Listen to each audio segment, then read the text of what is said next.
Alrighty, now here we go. Welcome and welcome back. It's another amazing day in paradise. Thank you so much for being here. Still, if you are continuing with me, because there's a lot of content here. I know there is because I'm recording it. I have been talking about my vision of the future, and the topic that I want to address right now is families. And the tagline that I'm using is "We grow together." So, as mayor of Raleigh, like some of these topics that I talk about, I, I wouldn't directly influence, but I would have the power to implement things perhaps through our parks department, or just using my platform as mayor to influence certain things. I mean, as mayor, you become an influencer automatically. You're a leader in the community. You're a voted in leader of the community. And so people are going to be looking to you for direction. And so my big thing about families is now the focus is towards parents because they're the heads of the family, whether that's a single mom, single dad, a couple. And that couple can have dynamics that are not like any other situation. It could be grandparents. It could be aunts and uncles. It could be an LGBT.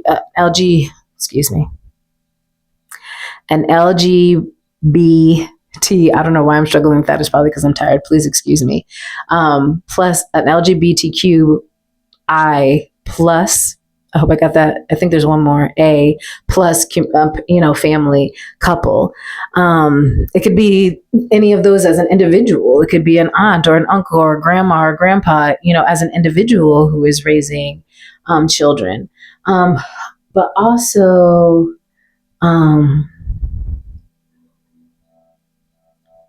one of the things that makes Raleigh really special is that it's in the South. The reason why it's undergoing so much development and people have been drawn to come here is because of Southern hospitality, that I feel like we're losing. We're losing part of our culture with all the people that are coming in because they haven't been received with that Southern hospitality. And that's something I want to bring back. But one of the things that I want to see in our community, especially considering this day and time, I attended a workshop last week on marketing, and the woman who was our facilitator, the presenter, she said that most of the people she knows have a side hustle to bring an income. And I was like, that made me take note. That made me take note. I remember somebody helping, providing some funds for me and Wisdom to have a couple nights in a hotel room, and driving a nice car, but really couldn't afford, to do more than what they offered. And I was like, no, this is more. Thank you, but still, people are just trying to make it day to day. And I'm not going to speak to the types of decisions people make, because everybody is autonomous, like I talked about in the last video, and how they choose their friends is their own. But, people are struggling because people want to have a special lifestyle. I remember, the lifestyle of their choosing, that mercy thing that I've talked about, the mercy wanted and the mercy needed, not, the throwaway, and so I remember being in a community meeting for at District D, Jane Harrison, and there was probably a middle-aged white couple there, and they said that the rent just went up on where they lived, and they had two choices to make. They can move into something that was more affordable, but that might take away from somebody else who could afford it, but couldn't afford anything else. Or they would have to drastically change the lifestyle that they had chosen to live. And that's not fair, But for our for our parents and primary caregivers, especially, I want to make sure that they are supported with education and community to meet the demands of raising children in a tech savvy, multi generational, international world. There should be parenting resources. But not only that, as far as being a city leader, we have all sorts of plans that we want input on, we want community engagement on. And so I think if we're going to ask our community for these things, there needs to be incentives. And for if that means that we partner with a local community organization, because we can't just hand out checks, and things to our community, but if we partnered with an organization to do some of our community-led initiatives and gave out gift cards, to stores, or even in some cases maybe swag is what people might want. You're here in the city, you want to rock your City of Raleigh swag, that'd be so cool. But we can do different things to support our parents.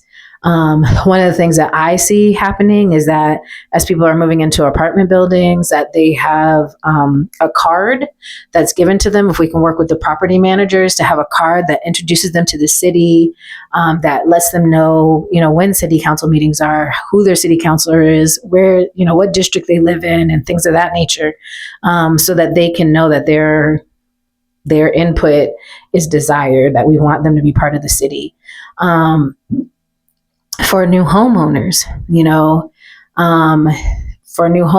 to receive a welcome basket with maybe some city swag in it, to say, welcome to Raleigh. And we can do that through our realtors, but let people know that, and maybe the basket has the things from local and area businesses that want to include their stuff in there. So especially our small businesses can get some support from people who are new to the area. And so those are some of the things that I have to support families, and build this sense of community that I don't think we're experiencing yet. And I recently attended a meeting where somebody said it could take 5, 10, 15 years to feel that. And I was like, no, I don't really believe it has to take that long. It has to be intentional. So if it's not intentional, then that's where the community is not coming in. We're trying to get the CACs back in. And so it would be advantageous if people are interested on these cards that, tell them about their district, and tells them about their CAC and their representative. And if they want to get involved, they can reach out and leave a message or send an email to their CAC representative, their CAC chair. And that CAC chair can be their first point of contact, in the community, to get them involved and to know what things are going on in their area. And so we have a lot of potential to create community immediately. The density creates problems, but it also creates some beautiful opportunities that I think we're not tapping into. So those are some of my thoughts on how we can reach out to families in particular, but also, that families have all different types of dynamics. So that's going to be important to recognize what those dynamics are and support them. So if any of this resonates with you, please consider writing my name in as your preferred candidate for Mayor of Raleigh. Thank you so much.